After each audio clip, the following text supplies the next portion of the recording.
Hello दोस्तों, कैसे हैं आप सब। जैसे कि सबको पता है, हरियाली तीज आने वाली है जो मुख्यतः राजस्थान में मनाई जाती है। इस बार हरियाली तीज 27 जुलाई को इतवार को मनाई जाएगी। आज हम बात कर रहे हैं हरियाली तीज की, जो हर साल सावन के महीने में शुक्ल पक्ष की तृतीया को होती है। इस दिन सुहागन स्त्रियां अपने पति की लंबी आयु और अच्छे सौभाग्य के लिए व्रत रखती हैं।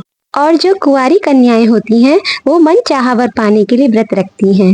इस दिन सभी स्त्रियां 16 श्रृंगार करके शिव पार्वती की पूजा करती हैं। इस व्रत की बहुत सरल विधि होती है। यह उपवास शाम तक किया जाता है और शाम होने पर सभी व्रती अपना व्रत खोल लेती हैं। दोस्तों, इस दिन हरी चूड़ियों का बहुत महत्व है। इस दिन पार्वती माता को हरी चूड़ियां जरूर चढ़ानी चाहिए और खुद भी धारण करनी चाहिए। इस दिन व्रत रखने वाली स्त्रियों को गौरी नामक कन्या की यह कथा जरूर सुननी चाहिए, जो अब हम आपको सुनाने जा रहे हैं। ओम श्री गणेशाय नमः। बहुत समय पहले की बात है। एक शांत और मनोरम नगर में गौरी नाम की एक कन्या रहती थी। वह अपने माता पिता की इकलौती संतान और भगवान शिव की अनन्य भक्त थी। सावन का महीना उसके जीवन का स्वर्णिम समय था, क्योंकि इस महीने में हरियाली दी जाती है, भक्ति में गीत गाए जाते हैं और शिव शक्ति की पूजा की जाती है। इसी में उसका जीवन समाहित था। बाकी गांव की महिलाएं जैसे ही झूले पर झूलती, पारंपरिक गीत गाती और व्रत रखती, तो गौरी भी उनकी तुलना में अधिक श्रद्धा से इस पर्व को मनाती थी। एक बार की बात है, सावन के पहले सोमवार में गांव के मंदिर की घंटियां अपने आप अचानक बजने लगी। उसी दिन पुजारी को रात में एक सपना आया और उस सपने में एक दिव्य महिला ने उस पुजारी को दर्शन दिए और कहा कि हरियाली तीज पर एक कन्या का पुनर्जन्म पूर्ण होगा। शिव पार्वती की कृपा से उसकी अधूरी साधना पूर्ण होगी। जब यह खबर गांव वालों को पता चली तो गांव में हलचल मच गई। सब लोग मंदिर पर इकट्ठा हुए। उन लोगों में गौरी भी थी। यह सब सुनकर गौरी के मन में असीमित भावुकता दौड़ गई। वास्तव में जब वह बिल्कुल कम उम्र की थी, तब एक रहस्यमयी योगिनी ने उसकी माँ को बताया था कि यही कन्या पार्वती समान भक्त बनकर पुरानी शिव कथा को नया रूप देगी, परंतु उसकी परीक्षा भी कठिन होगी। जब गौरी को यह बात और पंडित जी के स्वप्न की बात समान लगी, तब वह समझ गई कि उसकी कठिन तपस्या का समय आ गया है।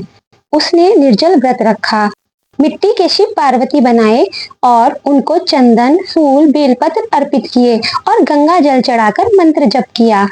उस रात उसको एक दिव्य स्वप्न आया।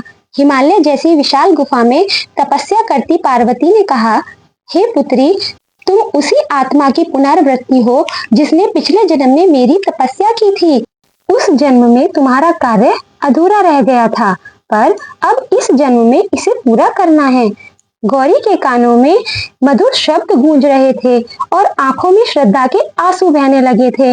उसने शपथ ली कि वह अपनी साधना पूर्ण करेगी। गौरी ने 30 दिन तक केवल बेल पत्र खाकर और जल पीकर अपना जीवन बिताया।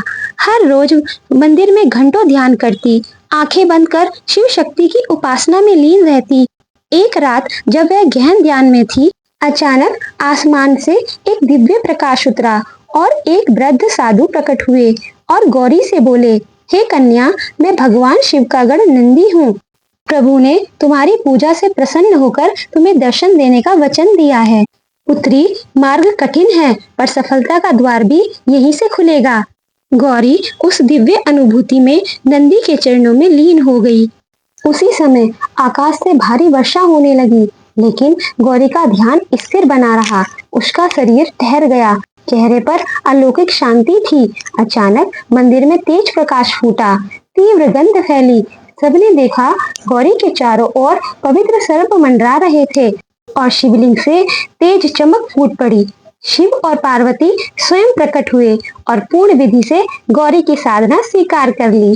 वे बोले, हे पुत्री, तू वही आत्मा है जिसने त्रेता युग में पार्वती की प्रेरणा से तपस्या की थी, पर उस समय तेरा तप अधूरा रह गया था, परंतु आज तेरी साधना पूर्ण हुई है। तब पार्वती माता ने गौरी के सिर पर आशीर्वाद का हाथ रखा। तभी चारों ओर तेज प्रकाश फैला और गौरी मूर्छित हो गई। जब वह होश में आई तब उसने देखा उसकी आंखों में खुशी के आंसू थे कि आज उसकी तपस्या पूरी हो गई। शिव गौरी की कृपा से पूरे गांव को वरदान मिला कि हरियाली तीज पर जो कोई श्रद्धा से व्रत रखेगा उसकी मनोकामना अवश्य पूर्ण होगी। इस घटना के पश्चात गौरी एक पूर्ण साध्वी बन गई। उसने गांव की महिलाओं को शिव पार्वती की भक्ति में साधना का महत्व समझाया। अपनी दिव्य अनुभूतियों को पाठ में संजोकर उसने एक ग्रंथ लिखा जिसका नाम है हरियाली तीज की अमर कथा। हर स्त्री में पार्वती वास करती है, हर त्याग में तप है और हर भक्ति में शिव है। आज भी यह स्थल गौरी तपस्थली के नाम से प्रसिद्ध है और हरियाली तीज पर यहाँ महाकुंभ जैसा उत्सव मनाया जाता है। स्त्रियों का गीत गाना, झूले झूलना, श्रृंगार करना अब केवल बाहरी नहीं, एक आध्यात्मिक यात्रा बन चुकी है। यह कथा हमें बताती है कि हरियाली तीज केवल एक त्योहार नहीं बल्कि एक आत्म जागरण का पर्व है। यह नारी के अंतःकरण में पार्वती रूपी शक्ति का जागरण है, जहाँ सावन की हर बूंद, झूला, हरी चूड़ियाँ उसे अपनी आत्मा की शक्ति की याद दिलाती हैं। दोस्तों, यदि यह कथा भक्ति भाव और दिव्यता से भरपूर लगी हो तो अपने परिवार और दोस्तों के साथ जरूर शेयर करें, लाइक करें और कमेंट करें। चैनल को सब्सक्राइब करना ना भूलें। हमारी यह कामना है कि सावन और हरियाली तीज का पावन अवसर आप सभी के जीवन में खुशहाली और शिव पार्वती का आशीर्वाद लेकर आए। जय भोलेनाथ, जय माँ पार्वती।